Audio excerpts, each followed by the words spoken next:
Welcome to Ask an Atheist. We're a weekly educational call-in program dedicated to atheism, skepticism, and the separation of church and state. We air live from SCAN Studios every Sunday at 3 p.m. Pacific Time, and we're archived online at www.askanatheist.tv. I'm your host for today, Sam Mulvey, and brought here intelligently and by design is Scott Leopold. How you doing? Pretty good, Sam. Awesome. A bit off the cuff today. I don't know if you've noticed, but we've borrowed Charlie Rose's studio. He's not actually here, but we're hanging out. And some technical stuff, but we actually pole vaulted it pretty well, and so we're ready for the show. We do have some announcements today, and I think we'll go right into that because we got a lot of topics. Yep. We've got a local group plug, and it comes from Matthew Medina. I hope I'm pronouncing that correct. And it goes like this. Hi, Casey, Mike, Sam, Jerry, Libby, and company. This is Matthew Medina. I'm one of the co-organizers of the Eastside Atheists and Agnostics meetup group. I love the show. Hey! I am jealous as I really wanted to be a part of it. I signed up for the SCAN training, but timing just never worked out for me. Well, there'll be time in the future, I'm sure. But I greatly enjoy seeing and listening to the podcast. I just wanted to ask if you guys wouldn't mind giving our meetup group a plug on the upcoming show, which would be today, the 22nd. And I think we want to do the plug? Yeah. Absolutely. Okay. I've attached a link with to the meetup URL. We have 2 regular meetups. The second Wednesday of each month, we have a dinner at a local restaurant and hearty discussions, and we have a monthly power lunch that takes place the last Friday of each month. We also have hikes, a movie night, a book club, and occasional speakers. We are already plugging your show to the group, trying to get everyone to tune in. I hope for continued success of the show, and if you ever want to have a representative from our meetup on the show, I'd happily volunteer. Thanks. Well, that's one of the many groups that we have around here. It's the Eastside Meetup Group. I think I've been there a couple times. I think you frequent there, okay? A couple of times, yeah. Yeah. And again, one thing, right out of the gate, we are a call-in show. So give us a call if you have anything you'd like to talk about. Our phone number is 206-421-5658. And we also have emails. You can go to our website at askanatheist.tv and give us there's a form on the right-hand side where you can email us. And you can also email us directly at questions@askanatheist.tv. And the website's been a going concern for a little while now. We've got some really interesting posts about Obama and whether or not he's a Muslim, which we'll talk about later. We've got some interesting feedback on the Star Trek episode, and there's a lot of commentary on there. So I really invite you to come on in and take a look at the website. And we also have a podcast, and I'm really, I suppose I shouldn't be that surprised that the podcast is going as much as it is from all the feedback we got when we didn't have a podcast. But last week's podcast, which was episode 4, which I did a little preamble for because it was a rerun. We did do a rerun last week. I got over like 800 downloads just in the few days I was watching it. We're growing. Yeah, we're doing pretty well. And thank you guys. Thank you guys for letting us see that you're paying attention to us, I suppose. But bring those questions, bring those ideas, bring the discussion. We'd love to hear from you. So really, that's like I said, 520 was closed off. Just to make a callback to a previous episode, I think they're reinstalling the trolls this week. Somebody has to have that job. Yeah, somebody's got to hold the bridge up. I don't know. I'm glad I don't have to use it. Well, some of us do, and that's, I'm coming from the South Sound, but we've got some folks who work on the show that way, so we're a bit worried about it. But in more atheist-specific news today, we've got a... let's see here. This is the elephant in the room as far as I'm concerned, is the Pew poll that finds 1 in 5 Americans wrongly believe Barack Obama is a Muslim. And this comes to us from ABC News. This is never going to go away. Yeah. Nearly 1 in 5 Americans now incorrectly believes that President Obama is a Muslim, evidence of growing confusion among the population about the president's faith. The new poll from nonpartisan Pew Forum on Religion and Public Life found that 18% of those surveyed wrongly identified Obama as a Muslim, up from 11% in March 2009. At the same time, the number of Americans who knew correctly that Obama is a Christian has declined from 48% in March 2009 to 34% today. But 43% of Americans now say they don't know what Obama's religion is at all. I think half of these people are trolls. No, that's a pretty significant drop. I mean, and it's really interesting because he did have that brouhaha with that guy early on, with the preacher in Chicago who went a little crazy once Obama said, "No, I'm not going to hang out with that guy anymore." Yeah. But I mean, his faith entered into it right in the primaries, right from the get-go. Yeah. And I don't want to say what I think I'm thinking. You know, I don't want to call people out, but nobody ever accused Bill Clinton of being a follower of Ekankar or anything like that. You know, there's certain social dynamics going on in American politics that are playing in here that wouldn't normally play if somebody else was president. Yeah. So I hate to say it, but it's very strange that number is decreasing. Yeah, and even with him having brought Rick Warren in, didn't seem to help at all. That was kind of, you know, who would have expected that? And who knows? I mean, he got sworn in on a Bible. He said repeatedly. I mean, he went and spoke to Muslims, but he made it clear that he wasn't a Muslim. And then when he gave his Nobel Peace Prize speech, he referenced Niebauer, who's a theologian, a Christian theologian, and like it's really strange to me. And just like with the birth certificate and the birthers, we have their birth certificate, and that birth certificate has more data on it than mine. You know, and somehow that's not a birth certificate. So am I not an American? Ooh, who knows? Yeah, well, that's not going to go away either. No. Well, that's the nice thing about conspiracies. Proof against is still proof for. That's so right. I believe you've got a story for us. Yes, I do.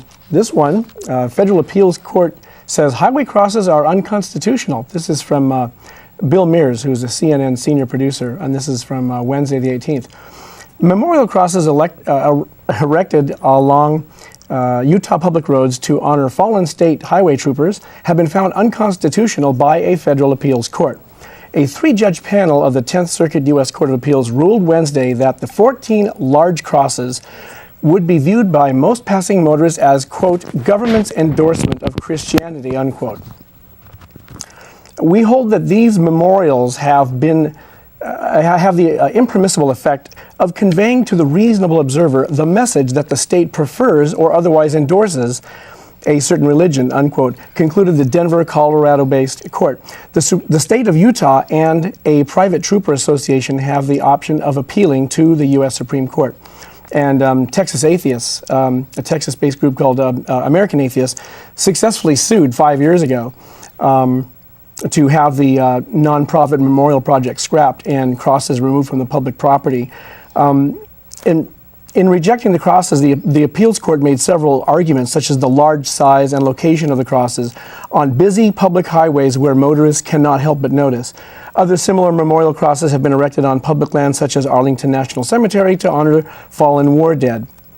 But the judges noted that those markers are generally accessible or visible only to those who expressly choose to visit them, unlike roads where citizens cannot help but see them. So it has the effect of appearing like it's being endorsed by the state. Yeah, it's a big billboard. It sounds like it's a big billboard on public land that are just huge crosses. And they say in the article and in the argument for that crosses are somehow a pan-religious symbol.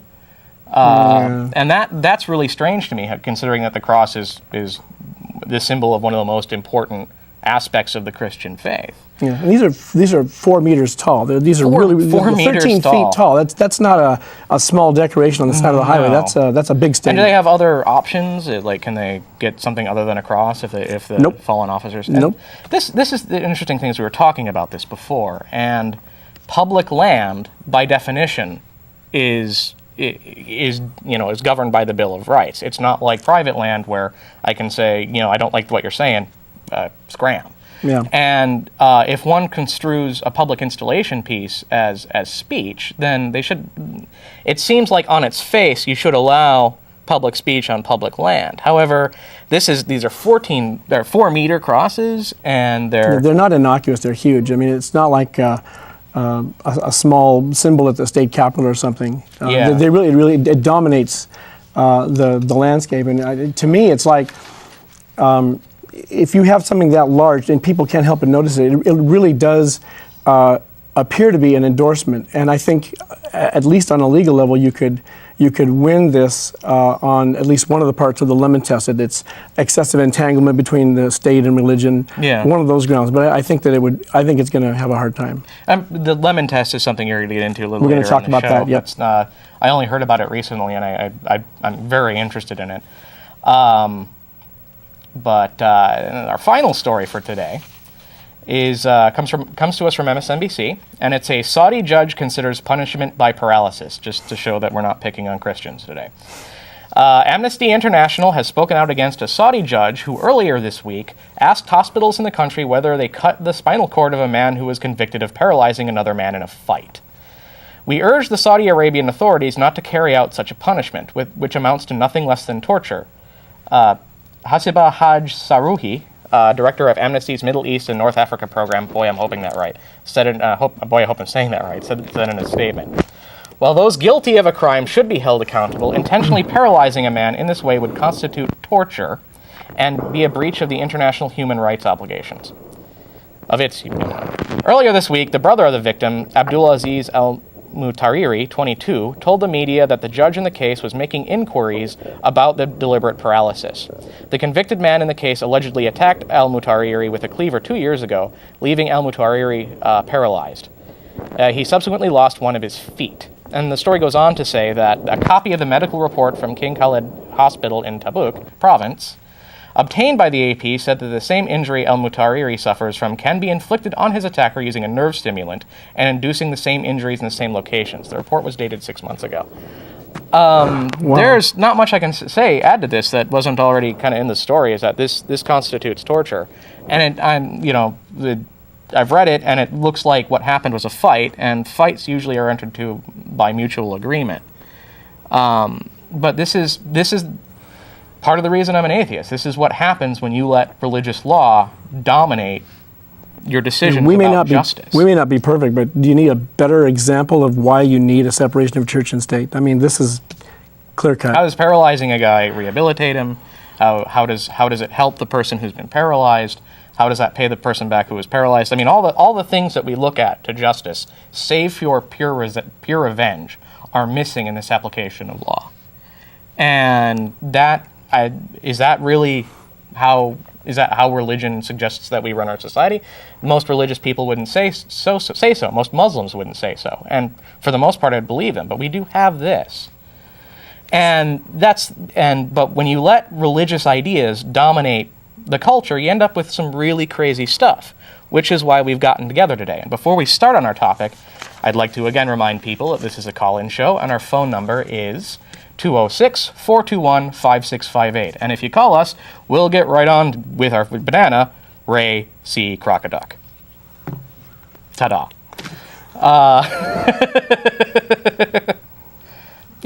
And that brings us to the subject, and that's why we've got the banana today, is that our subject is intelligent design, and that's something that means quite a bit to you. It does.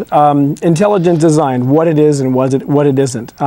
This is something I want to talk about because the intelligent design debate / creationism, whatever moniker you want to call it, and whatever incarnation, it's not going away. It's going to be around for a long time. As we heard from Philip Johnson of the Discovery Institute when they lost the Kitzmiller versus Dover Board of Education case, he said, wow, kind of like he got blindsided. I guess it's going to take us a little longer to achieve our goals than I thought. So it's not going away.